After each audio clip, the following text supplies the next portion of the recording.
ఇదే నా పల్లెటూరు, ఇదే నా తల్లి గారు.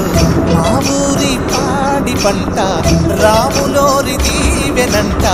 తల్లి గోదావరి నీళ్ళు కడిగే సీతమ్మ పాదాలు. ఊరంతా హాయ్ హాయ్ హాయ్, మనసంతా హాయ్ హాయ్ హాయ్. ఇదే నా పల్లెటూరు, ఇదే నా తల్లి గారు. మా ఊరి పాడి పంట రాములోరి దీవెనంట.